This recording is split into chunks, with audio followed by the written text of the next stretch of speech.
Good morning, everyone. Thank you for coming out today. Firstly, we will begin with a statement from Minister. Thereafter, we'll take questions. And today, Minister is accompanied by the Acting General of the Department, Mr. Depeneneng Sarage. And here, to my right is, to my left, it's Dr. Emily Mogayana, Chief Director, Biosecurity Coordination. And then we have next to Mr. Sarage, we have Dr. Botle Morisane, who is the Chief Director, Animal Health Production. And then in the corner, far left from me, we have Mr. Dewald Olivier, the CEO from the Red Meat Industry Services. Minister, you can go ahead. Thank you very much, and thank you for making yourselves available for this particular press conference on a Monday morning. We felt it was important, as both the Ministry and the Department, to share with you some of the latest updates around the foot and mouth disease outbreaks in South Africa, to give you some perspective about where we're at, but also the interventions that the Department, together with the industry, is making in order for us to get on top of the foot and mouth disease matter in South Africa. And of course, the foot and mouth disease outbreaks remain a serious concern with far-reaching consequences for government, for the industry, and most critically farmers who are affected by not only the disease but the measures that we have to put in place to control it.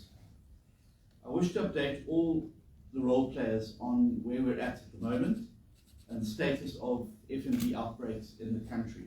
I'll start with the good news. I'm pleased to report that the outbreaks which afflicted the Eastern Cape in 2024 have not resurfaced in 2025.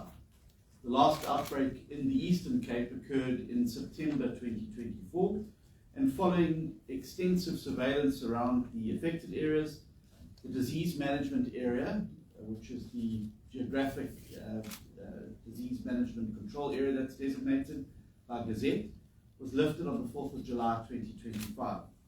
The affected farms in the Humansdorp and East London areas remain under quarantine following the lifting of the restrictions and are undergoing now the final testing to confirm the absence of the foot and mouth disease virus in those farms, and the results to date, I've been informed by our veterinary department, are very encouraging.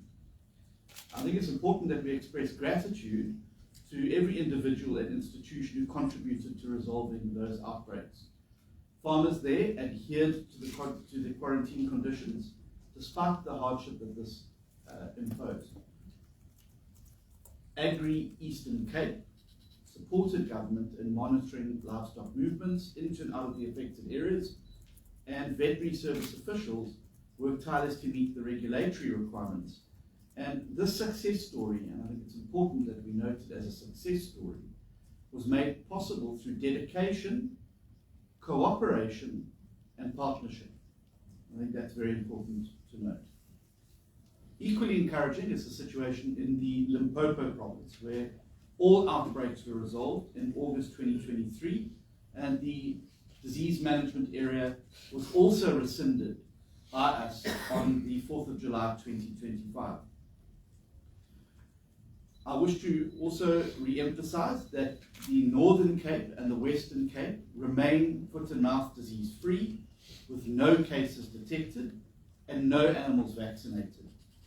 Veterinary services in these provinces continue to monitor and put in place surveillance to maintain vigilance, and their success depends heavily on livestock owners adhering to movement restrictions and biosecurity requirements.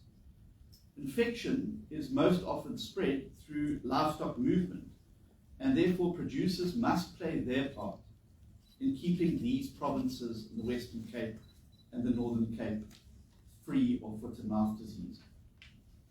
It's also important to note that, contrary to the views of some, government is intervening in the key areas where it is required to intervene. It's important to note that for the current financial year, we've procured over over 900,000 vaccines from the Botswana Vaccine Institute to the value of 72 million rand. The first 500,000 doses in June were used to vaccinate cattle in KwaZulu-Natal, Mpumalanga, Limpopo, Gauteng, Northwest and the Free State. Just over a week ago, we received the remaining 400,000 doses of the vaccine. 50,000 of those have already been distributed. The rest of these vaccines will go to affected areas currently experiencing outbreaks. They include the Free State, Mpumalanga, the Northwest and Gauteng.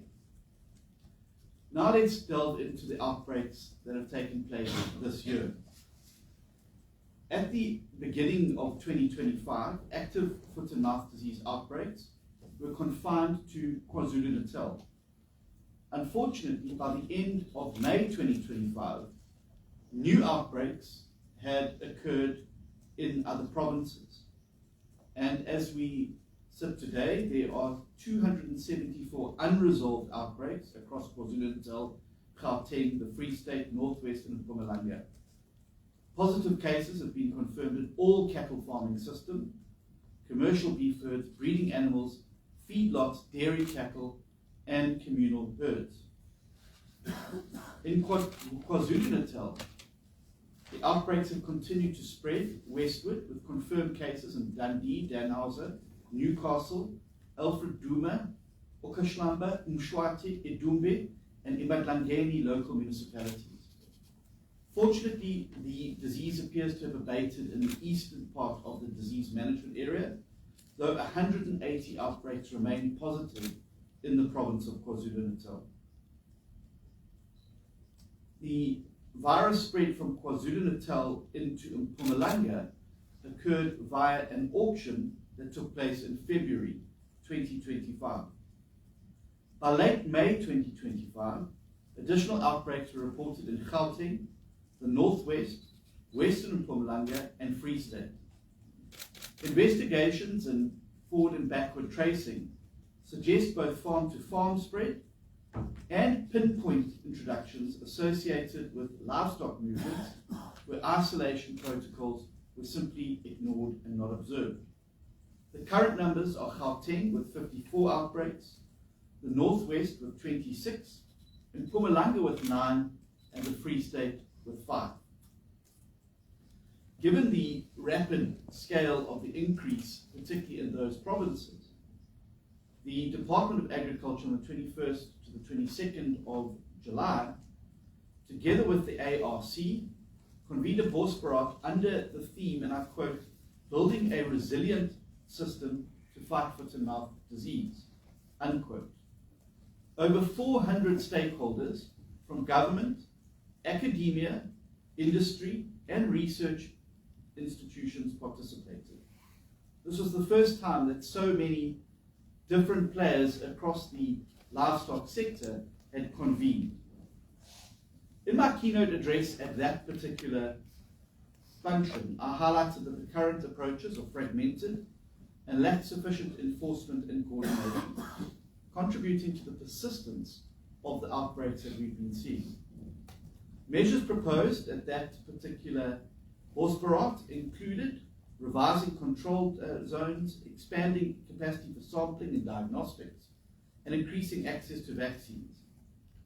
In the short term, additional vaccine doses will continue to be imported from Botswana, while South Africa, particularly the ARC, upscales its own ability to produce vaccines. A mid-scale vaccine facility with a capacity of 150,000 to 200,000 doses per year is on track for commissioning in the first quarter of next year. Stakeholders at this Bosberaad also underlined the critical role of livestock identification and traceability systems in enforcing biosecurity. Without such systems, tracing and containment measures will remain compromised.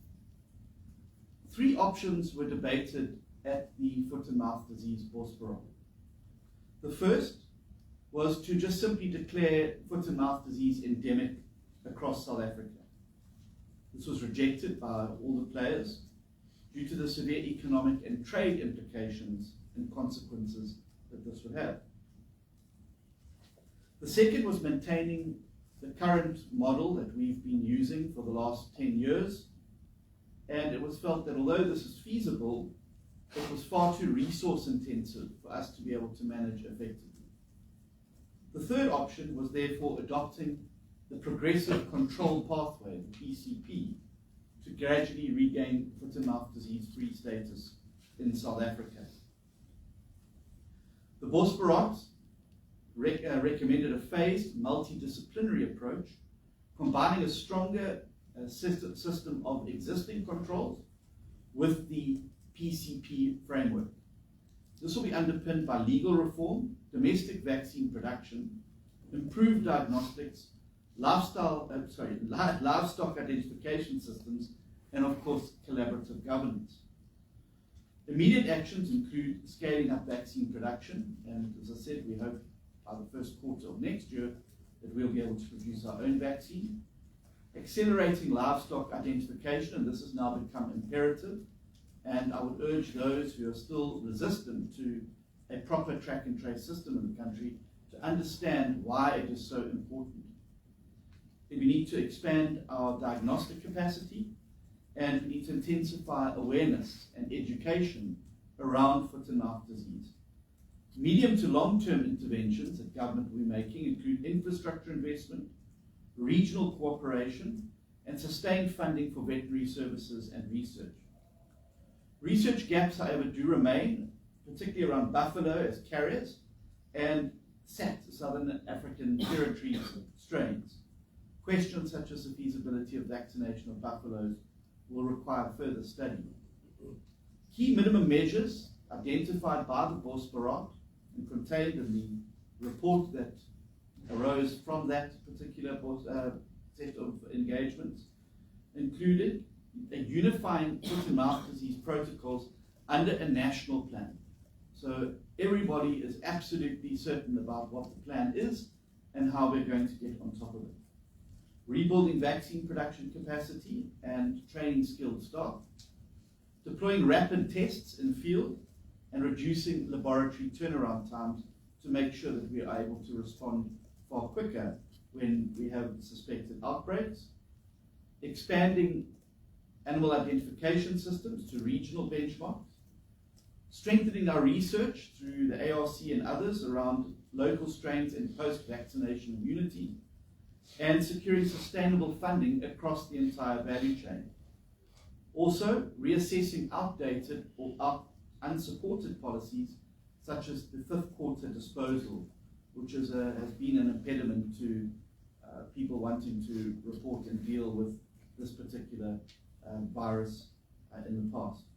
And of course, also establishing abattoirs in foot and mouth disease areas to ensure that you create local value for producers who are then disincentivized to have to take potentially infected or infected animals outside of the DMA in order to realize value for them. As I pledged at this Bosberaad, an industry government task team on animal disease prevention, management, control will now be established.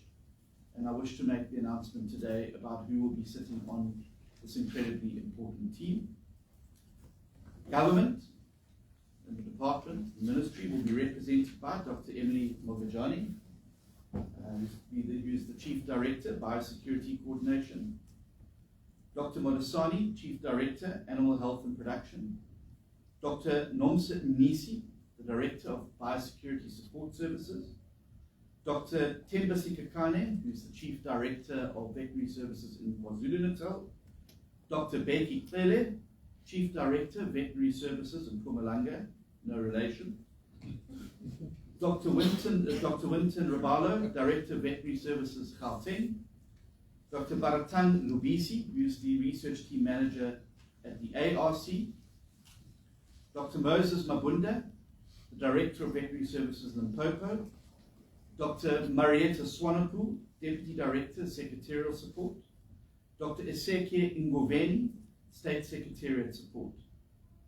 Additional provincial veterinarians will be added as and when required.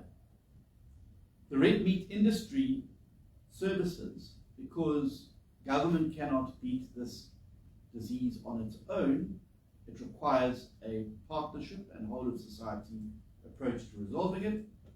So therefore the RMIS, who represents the red meat sector in South Africa, has nominated the following veterinarians to serve and represent the industry.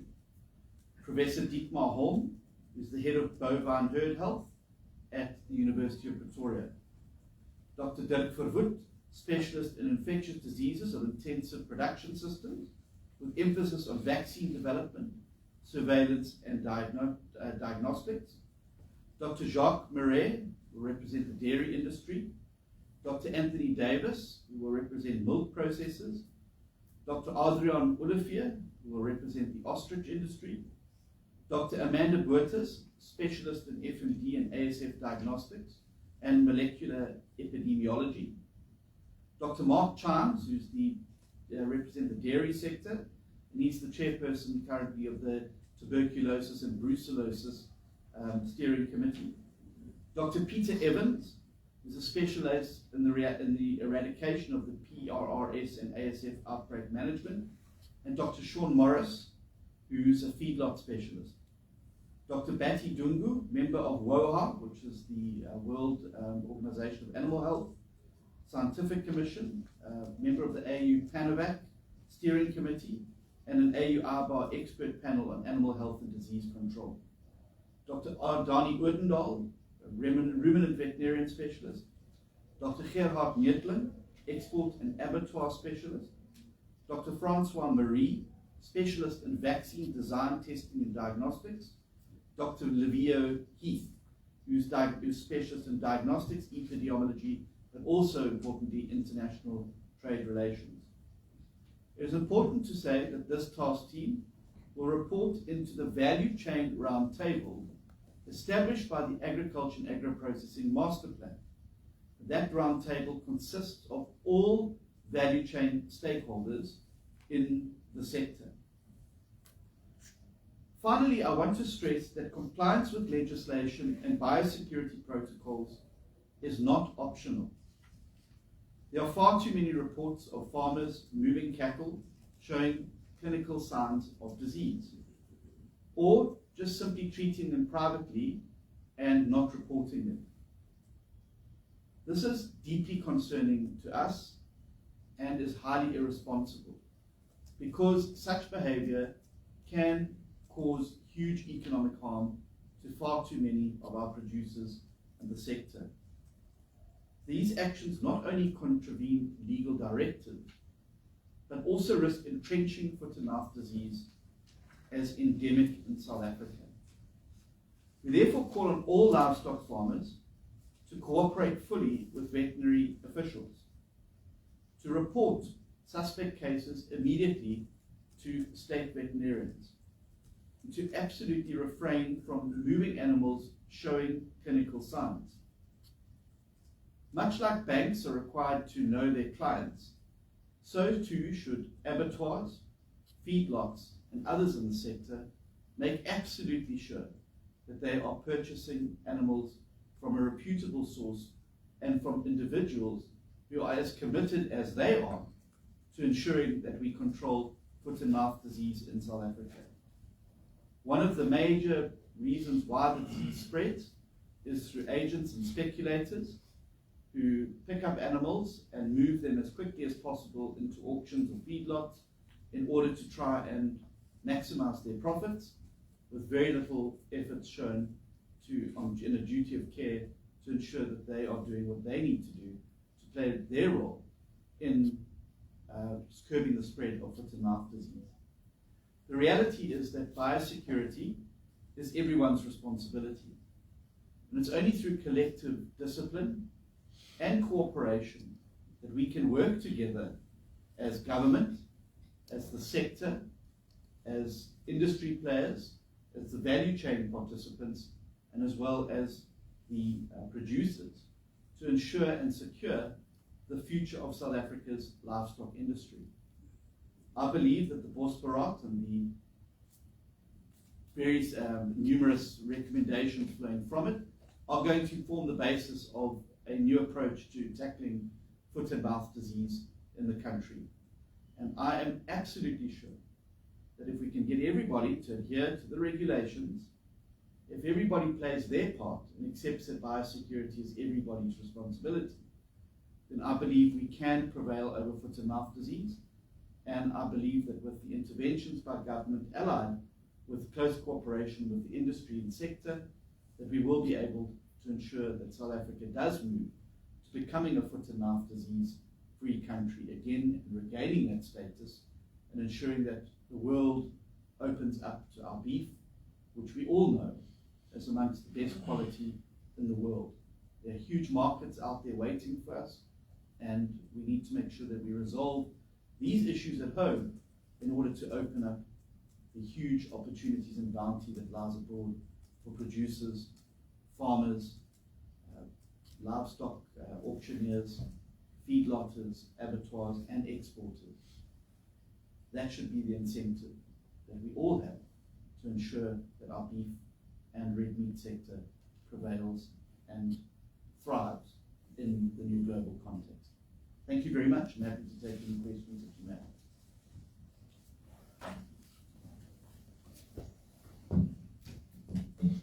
Okay, we can start. First again, Brad, Well, Minister and team, my name is from Eastern Cape Business here. I just wanted to ask your opinions regarding the red meat producer organization saying that the disease is out of control. What is the department's view on this? And also, you speak about having vaccine capacity by the first quarter of next year. What will need to be procured for this? How much will it cost? In other words, what are the next steps that need to be taken to ensure that vaccine production can take place by the first quarter of next year? Thank you so much.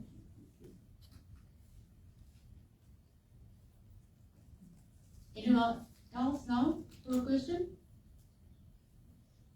Elani? I would just like to ask in terms of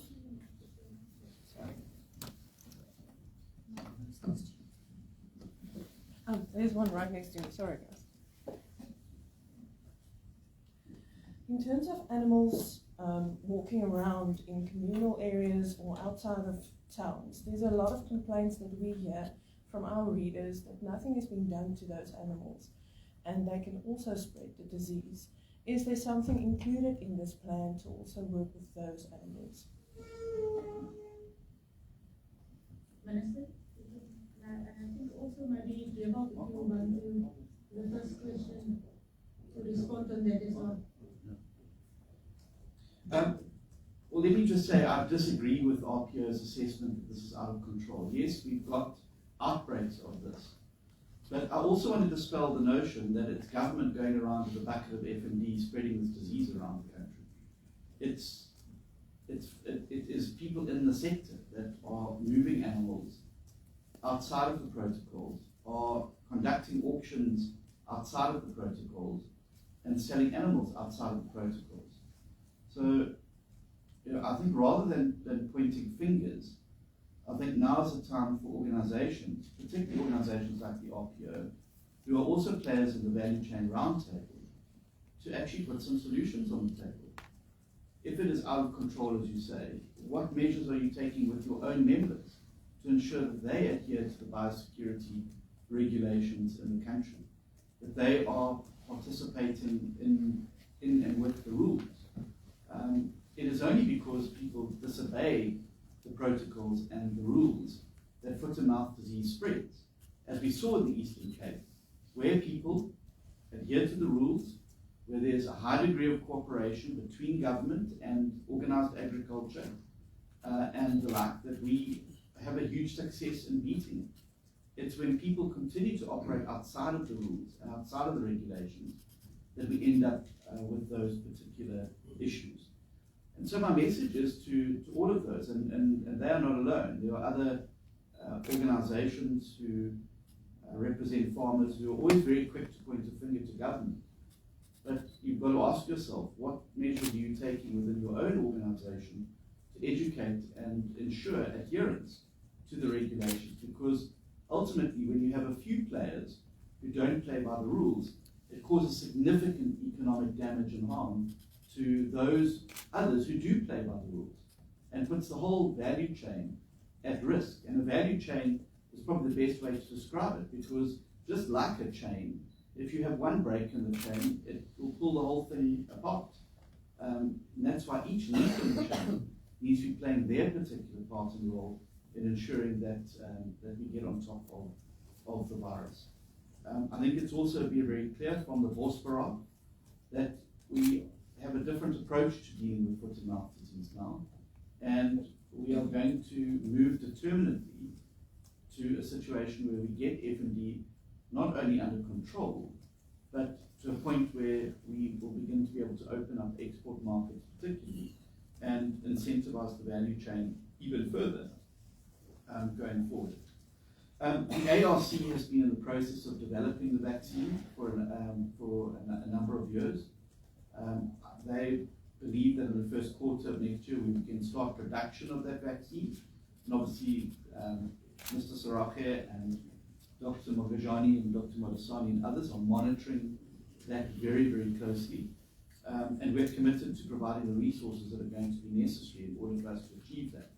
Obviously, with a constrained economic environment, we put a pitch in every year to Treasury in order to get the money that we need to build facilities, etc. I think given the huge economic potential that this opens up, particularly for revenue, I think that it is something that Treasury is going to have to consider giving serious attention to in the coming budget in order to ensure that we can make sure these facilities are there.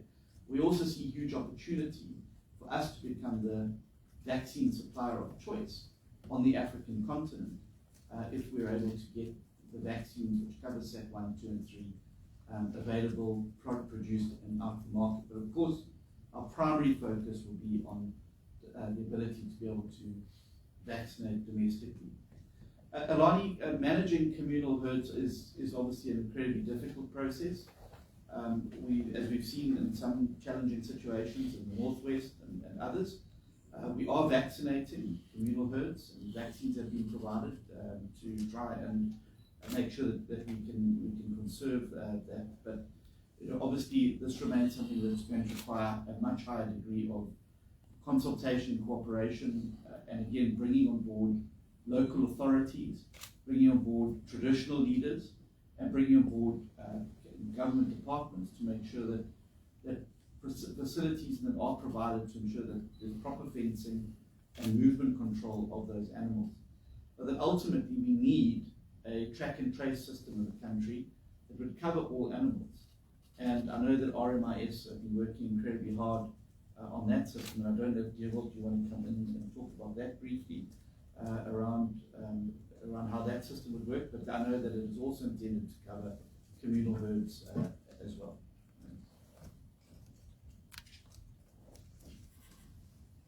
Thank you, Minister. Yes, we are going very strong with regards to traceability and launching a traceability platform by latest the 3rd of November, not the 1st because that's a Saturday.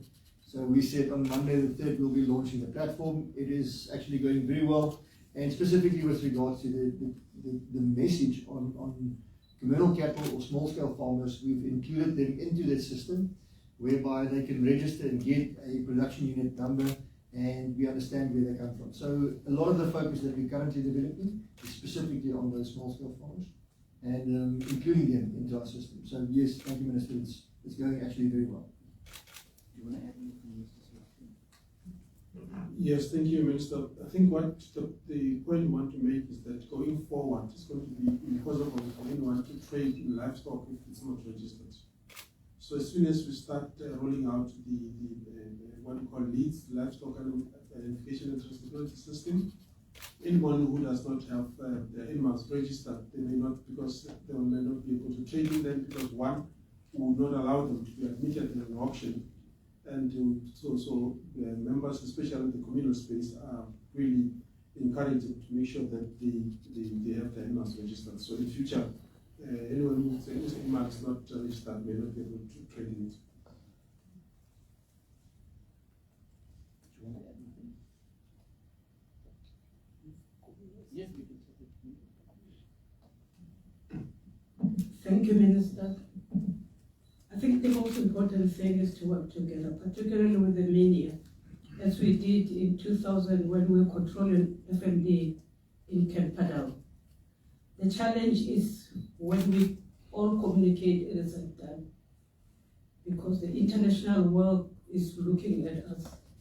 So we need to be consistent as to what is transparent and what needs to be discussed. So communication is going to be an important role in the control of disease. At the moment, it's been in the feedlot area.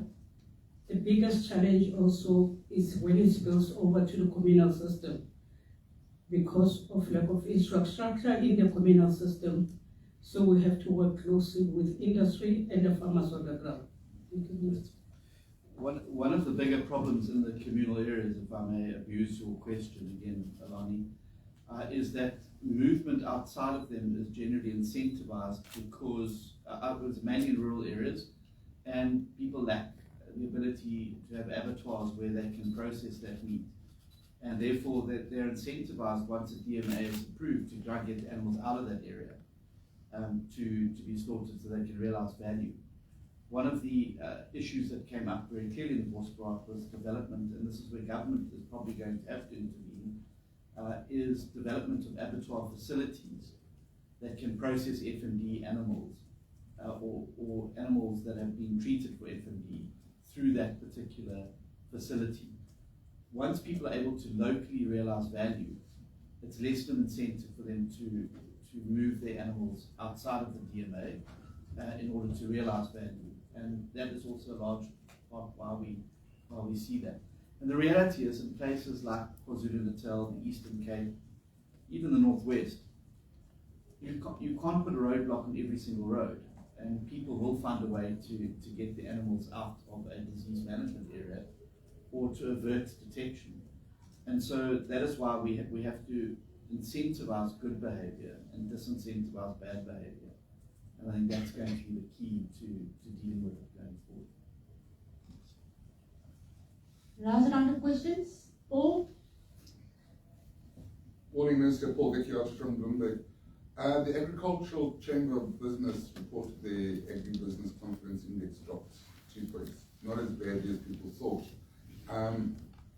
Mainly attributed to foot-and-mouth disease and used tariffs. So, to come back now to this whole tariff question, you're part of the interministerial team, and can you give us some insight on progress there, first of all? Secondly,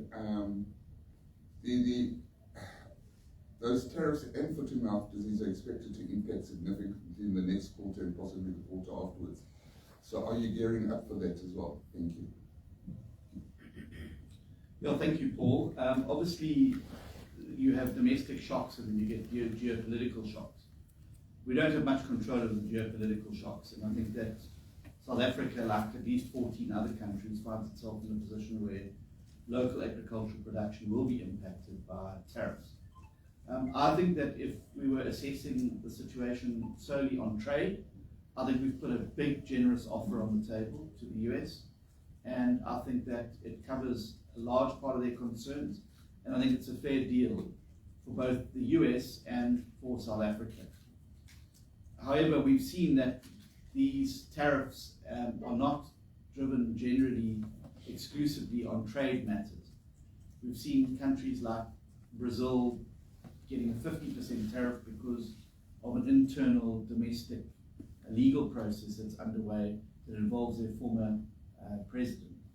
We've seen India slapped with a 50% tariff because they procure gas and other products from Russia. So we're seeing a complete shake-up in the world tariff system via the US. It is clearly using tariffs to achieve objectives outside of just those on trade. Now obviously the 30% tariff on citrus is a major setback for our citrus sector in South Africa. And it is very important that we, try and continue to negotiate as we are with the US, with this deal that we put on the table, to deal with getting a better deal. I have noted in the last 2 weeks significant upward pressure from American consumers and American producers who are decrying the effect that this tariff is going to have on their domestic food security, but also domestic food inflation. We've seen a number of the agri-producers, those people who take our products and turn them into value-added products in the US, orange juice and others, have been petitioning the White House to say, you're going to drive up the cost for American consumers and you're going to cut off the supply. And so I think that that significant domestic pressure is starting to build. And the reality is there's a demand for South Africa's products. We produce really excellent citrus at a really excellent price. And with the greening outbreak in Florida and greening affecting some of the South American producers, I think that there's going to be a shortage of supply ultimately. And I really hope that, having looked at the offer that's on the table, and given the significant upward pressure, and given the huge value add that South Africa makes to the United States economy, and the huge value it adds to American consumer production, that they would see that it is in their interest to actually do a decent deal with South Africa, and particularly on the agri-goods, to look at ways of making sure that South African agricultural products can land in the United States, and we can continue to trade efficiently and effectively. However, what the shake-up has shown us is that we now have a need to diversify, and farmers and producers in South Africa are going to have to work with government now to identify other markets. I met with the Citrus Growers Association as well as the Fruit SA in the last fortnight in Pretoria. They've given me a list of places where they feel that there's opportunities for markets where we have delays in getting back protocols, etc. And those will obviously be the focus then now for us to try and redirect citrus. I think it's also in our interest then as well to make sure that we, as expeditiously as possible, resolve the issue with citrus in the European Union. The WTO case is ongoing, but I would also like to pursue perhaps a conversation with the European Union around citrus. That would not mean we have to wait for a WTO outcome. There surely must be some compromise that we can reach, given the counter-seasonal nature of citrus in the northern and southern hemisphere. And if Spain is affected by an overlap, well, maybe we can look at exporting later, but at least keeping sure that we have that there. We believe that the phytosanitary protocols in South Africa are world-class. We export to many other countries around the world, and I believe that there's an opportunity for us there as well to broaden and widen citrus access to the European Union, as well as looking for new markets as well. I was told that Abidjan is a new destination where their fruit production or fruit consumption has gone up 500%. These are places where South Africa needs to start playing. And I also think that our farmers have the unique ability, particularly when it comes to Northern Hemisphere countries, to find niches in weeks where other parts of the world can no longer produce, or the end of season, and to fill those gaps. But it's going to mean we've got to be more agile and nimble to be able to fill those gaps going forward. Obviously, I'm concerned about the drop in confidence. As Agricultural Minister, you want your sector to be buoyant and positive. I do think that the tariffs have done a lot more to dampen it than anything else. And obviously, I hope that by seeing that you have a government department, a ministry, and dedicated officials that are getting on top of the issue and putting the resources in that are required and giving it the relevant attention that it requires, should inspire hope within the sector that we take it seriously and we're doing what we can from our side to be able to get on top of foot and mouth disease. We have short-term interventions, but we've also got a medium and long-term plan to be able to ensure that we can move South Africa to foot and mouth disease free status down the line, much like some of our other peer countries have done. Brazil just this year was declared foot and mouth disease free without vaccination. It was a journey that they started, a determined journey, And that's a journey that we are also are getting ready to walk down in South Africa. We've accepted that perhaps what we've been doing to date has not had the effect that it should have had on, and that is why we're now determinedly moving forward with industry, with other players to get on top of this. And I think that should inspire confidence of the sector, that they have this. Believe you me, FMD, I wake up in the morning worrying about FMD and worrying what we can do, and I go to sleep every night worrying about it. So, and that is why we felt it was important as well to brief you and the country about the efforts that we're making and to dispel this fanciful notion that government's not doing enough. Well, we're putting our money where our mouth is, we're putting our resources where our mouth is, and we're getting out there on the ground, we're vaccinating, we're quarantining and the like, and we will get on top of it. I'm convinced of that. Alani, again? Minister, I just want to ask, in terms of the South African Veterinary Council and then the Council for the Marketing Council as well, is there time frames in terms of those councils being appointed again? What is the situation like there? Thank you very much, Alani. Yes, there are time frames. I think the SAVAC issue is well ventilated. As Minister, it's my responsibility to ensure that due process is followed and that the results and subsequent boards that are elected and councils that are elected are able to fulfill their mandates. In both instances, there were what I regard as procedural irregularities. Those are well documented. They were brought to my attention by players in the sector, and it would be wrong of me as a minister to simply sit back and say, okay, well, off you go. In both those instances, there are procedures that are set down in law that are required to be followed. And I don't want a situation to occur later down the line where something goes wrong and they turn to you as the minister and say, but why didn't you exercise your due diligence over these processes?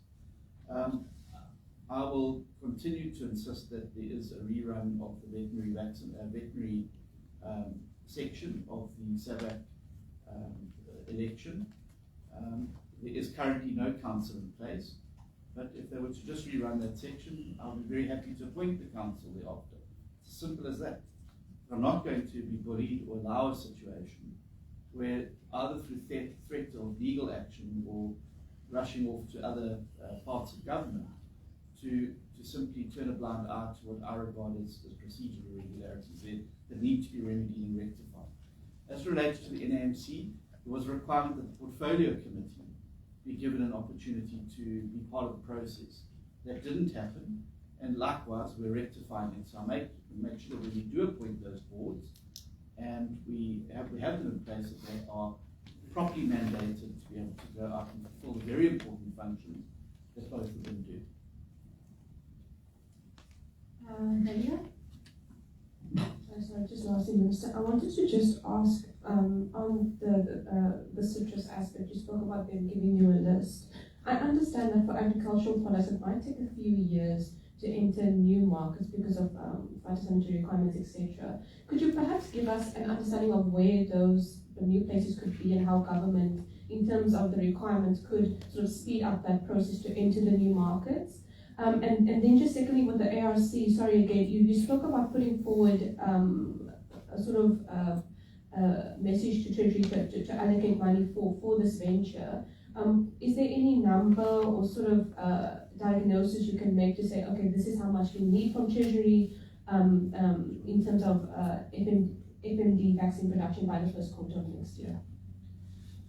Yeah, thank you. Obviously there's new markets and those do take a lot of time to open up. I think that there is a lot of work we could be doing in expediting those and making sure that we can work a bit quicker there. But there are also some areas where we have existing negotiations that have stalled, and that is obviously part of the low-hanging fruit, to go back and see how we can restart those as quickly as possible. Big opportunity areas for us are Saudi Arabia, China, Korea, South Korea, and other countries in the Middle East. And that is one of the reasons why we have also been placing agricultural attaches in different parts of the world, so we can start to find those markets and expedite any issues that will remain. And having agricultural attaches in some of these areas is fundamentally important to be able to keep those conversations going. I also think that given the fact that South Africa is not the only country in the world that's now been hit with the tariff tsunami, that I think you're going to start to see developing, I believe, a high degree of cooperation and urgency amongst those other countries to resettle that trade. There may be stuff that they were sending to the US that could be redirected to South Africa. There could be South African products that we can redirect into their markets, and understanding why we need to move a bit quicker would I think be the case. The main delay is always on the phytosanitary. What you want to do is to ensure from both their side and our sides that we're protecting our local industries from potential pests and diseases, and they want to be absolutely assured that they're getting the same commensurate protection of their countries. I think we've got some of the best plant scientists in the world working in our department, and in our biosecurity team now as well. And I think that we're going to be able to ensure that South African agricultural products become synonymous with the highest degrees of biosecurity, whether it's animal health or plant health going forward. Mr. Saraki will answer the question then on the issue of what the ask is from the ARC and how we're seeking to accommodate that as best we can. Thank you, Minister. Yes, just a little bit, one step backward. So, Minister mentioned already that our South African phytosanitary standards are the highest. In fact, we compete amongst the best in the world. So that makes it easier for us to penetrate any markets that as soon as the bilateral relations are sorted, we easily would go into that. For instance, we now already within our radar, as Minister mentioned, we've got Philippines, which is a readily available market. Thailand, in fact, they're waiting for products. China, they want to expand that we exporting to them. Japan, already Minister mentioned, the Minister just posted a new attaché just to show how important the Japan market is. And the attaché has just started, and also we're looking into expanding Japan. Saudi Arabia, I know this next week, Minister of DTLC, are going there also to expand.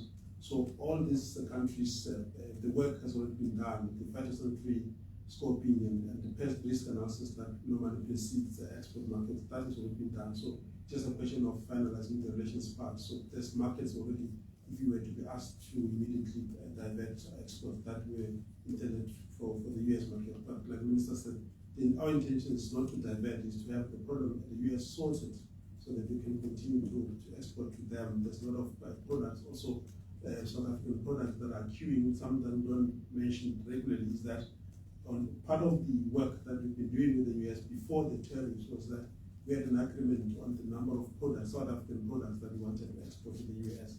You might already know that we are only accessing some ports of the United States of America, not all ports where the ports of the United States that our citrus produce can be exported through.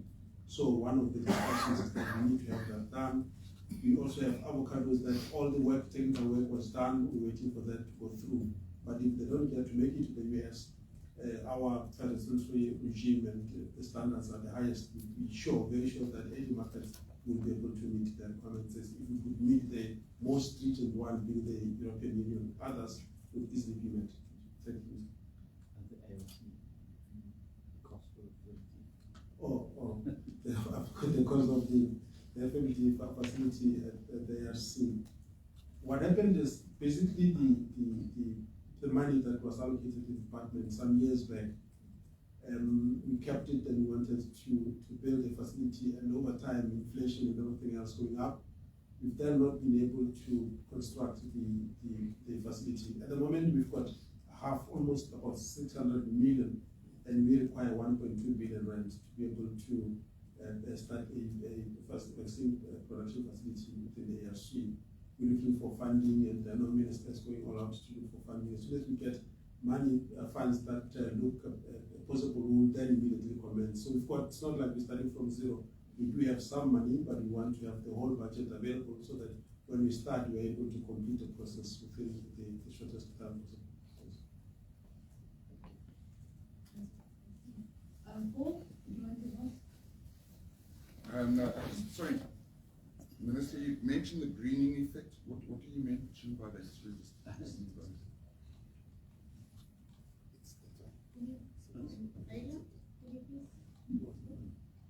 Yeah, thank you. Greening is a disease that affects citrus particularly, and it delays the ripening of the product and renders the flesh relatively unusable, too hard to be able to be processed into juice or the like. It is the FMD of the citrus industry. And that's in Florida and South American countries. Yeah, so greening is Florida's been hit quite severely with greening, and also a number of the South American countries as well. We don't have greening. Our citrus is ready. Just looking for the market for it now. And the fish is fish. I think with no further questions, that's it for today. Thank you so much for coming, as always. Thank you very much, everybody.